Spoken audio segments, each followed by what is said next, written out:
Bonjour, dans cette vidéo, nous allons continuer ce qu'on avait commencé dans l'épisode précédent, c'est-à-dire customiser l'avant de la Mustang de manière à creuser les évents qu'on voit là. Donc par rapport à la dernière vidéo et par rapport à ce que je vous avais montré la dernière fois, j'ai continué, je l'ai fait en off parce que ça prenait du temps et qu'une fois la technique qu'elle avait été montrée, je pense que ça valait pas trop le coup d'aller beaucoup plus loin pour remontrer des images de perçage, l'image qui dure pendant longtemps. En tout cas, c'était pas à mon avis ce qui avait de plus intéressant. Donc là, l'idée c'est plutôt d'aller discuter et vous montrer comment je finis le tout. Donc comme vous voyez là, les évents ont été complètement creusés. Donc on voit bien que tout est complètement vide. Et là, si on regarde un peu mieux les détails, on voit que on n'est pas loin de ce qui moi me conviendrait. Mais néanmoins, je vais donner une dernière étape et c'est ça que je voulais déjà vous montrer avant de passer à la suite. C'est comment vraiment finir pour avoir le meilleur rendu et notamment pour avoir ensuite la capacité de peindre dessus, et ça je reviendrai ensuite là-dessus. Donc moi j'utilise ça, c'est des limes à ongles, pas cher que j'ai coupé de manière à pouvoir les glisser et qu'elles puissent aller un peu partout où je veux. Il y a deux faces comme sur la plupart des limes à ongles, une face un peu rude et une face encore moins rude, plutôt fine on va dire. Et là l'idée en fait c'est de vous montrer que je commence par cette face là pour faire une dernière passe de finition, la face la plus brute, et ensuite un dernier coup avec la côté le plus fin, de manière à ce que je puisse avoir le meilleur état de surface. Donc je vais vous montrer ça tout de suite et ensuite on pourra passer à la dernière étape qui est la peinture.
Au bout d'un moment, vous obtiendrez le résultat que vous voulez. Comme moi, là, je pense que là, c'est bon. Je pourrais y passer encore du temps à fignoler pendant beaucoup de temps. Bon, au bout d'un moment, il faut savoir s'arrêter. De toute façon, c'est souvent quand on continue trop loin qu'on fait des bêtises. Donc, je vais m'arrêter là. Et on va passer à la prochaine étape qui va être de peindre. Donc, pour peindre, là, l'idée... ça va être en fait de remplir cette partie, je vais le faire par là, ça sera mieux. Cette partie là qu'on voit qui est du métal qui a été mis à nu. Là l'idée, on l'a bien poncé, il est bien lisse. Je vais du mauvais côté, désolé. Et grâce à ça, on va pouvoir y mettre un petit coup de peinture. J'ai choisi de mettre de la peinture noire pour que ce soit le moins visible possible, ou en tout cas qu'elle jure pas déjà par rapport au vert, et ça permettra d'avoir un bon rendu. En tout cas c'est ce que j'espère. On va voir ça ensemble tout de suite.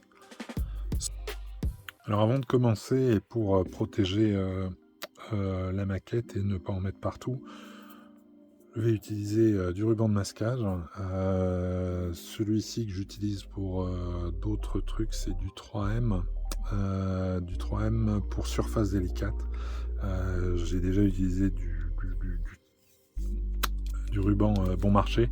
Je l'ai payé beaucoup plus cher derrière, dans le sens où quand j'ai voulu enlever le ruban de la maquette sur lequel je l'avais mis, j'ai enlevé la plupart de la peinture, donc je suis guéri par rapport à ça. Je vais pas faire d'économie et on va partir sur du scotch qui derrière n'enlève pas, en tout cas est le plus délicat possible. Comme tout scotch de masquage, il ne faut pas le laisser trop longtemps, quoi qu'il en soit, sur le modèle, sinon au bout d'un moment la colle qui est dessus va aller sur le modèle et d'une manière ou d'une autre vous allez l'abîmer. Mais avec celui-ci, une fois peint, on enlève et on devrait être bon en termes de... et on devrait être bon par rapport à la maquette et ne pas abîmer la peinture.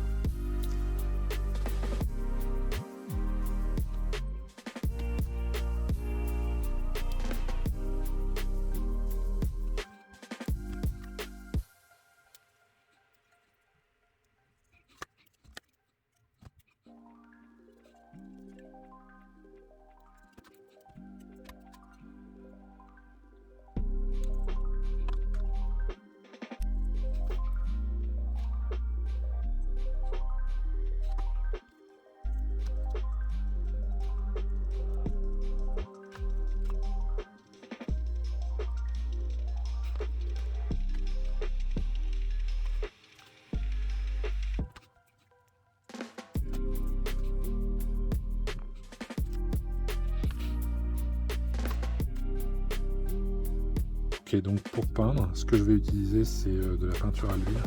C'est une peinture que j'utilise pour d'autres choses, mais que je trouve pas mal du tout. C'est du oxyde black, noir oxyde. Donc pourquoi de la peinture à l'huile et pas de la peinture acrylique typiquement? Parce que j'ai envie qu'elle tienne. Je pense qu'elle sera un peu plus résistante, notamment sur du métal nu, que si c'était de la peinture acrylique. Donc on va essayer avec ça, on va voir ce que ça donne. J'espère que ça va tenir.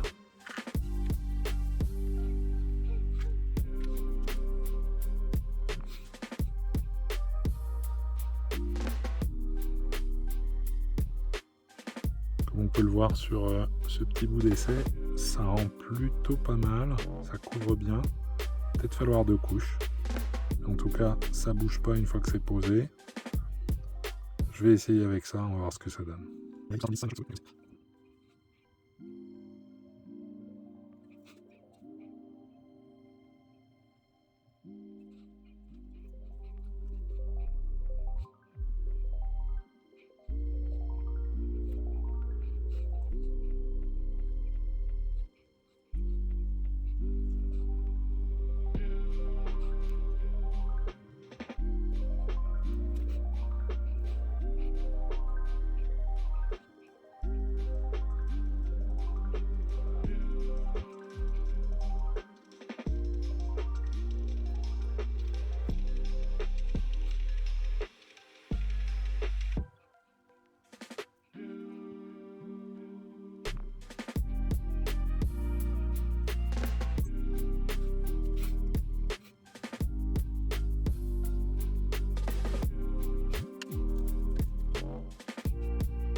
Et voilà, donc comme vous avez pu voir, une fois que j'ai fini la peinture, j'ai enlevé rapidement le scotch de masquage pour faire en sorte qu'il n'y ait pas trop de débordement. Et vous avez vu peut-être qu'il y en avait, débordement que j'ai enlevé avec avec mon doigt déjà. Et ensuite, à la fin, une fois que j'avais tout enlevé le plus gros, je suis repassé avec un chiffon partout, de manière à ce que ce soit le plus clean possible.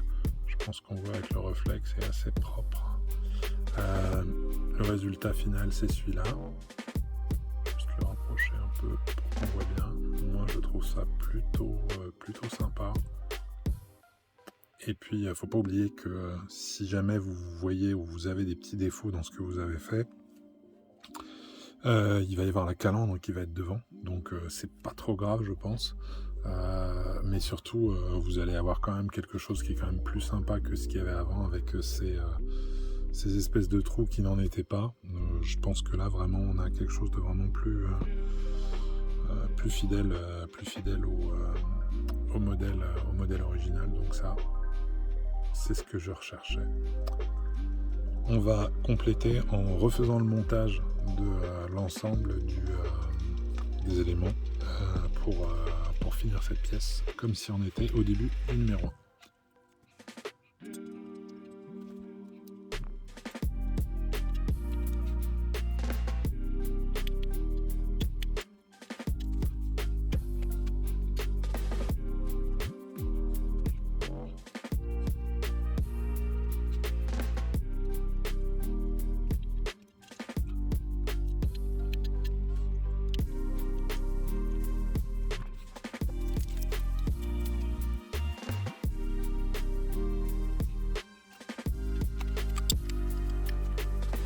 Voilà pour le résultat final. J'espère que cette vidéo vous aura été utile, qu'elle vous aura plu, que vous aurez appris quelque chose, surtout par rapport à ça, et que ça vous aura donné envie de le faire. Je répète ce que je vous avais dit dans la précédente. Si vous ne l'avez pas vue, je vous conseille de la regarder. Je mettrai le lien là-haut pour ceux qui ne l'auraient pas vu. Le résultat que vous obtiendrez dépendra de la patience que vous y mettrez. Donc soyez patient, n'allez pas trop vite. Ça prend un peu de temps à faire, mais je pense que vous pouvez y arriver. Il n'y a pas de souci. Il faut avoir les bons outils. C'est sûr que il faut partir sur des limes qui soient plutôt fines, mais qui dit fine dit que ça va prendre du temps. Donc encore une fois, la patience. Mais je pense que si vous y mettez le temps qu'il faut, vous obtiendrez un résultat qui devrait vous convenir. En tout cas, de mon côté, je trouve que c'est pas mal. J'attends avec impatience le reste des pièces pour pouvoir continuer. Donc encore une fois, si cette vidéo vous a plu, tant mieux. Vous pouvez me laisser des commentaires si vous voulez que je réponde à des questions, si vous en avez, si certaines parties vous n'ont pas paru trop claires, et j'essaierai de faire au mieux pour y répondre. Voilà, je vous remercie et je vous dis à bientôt.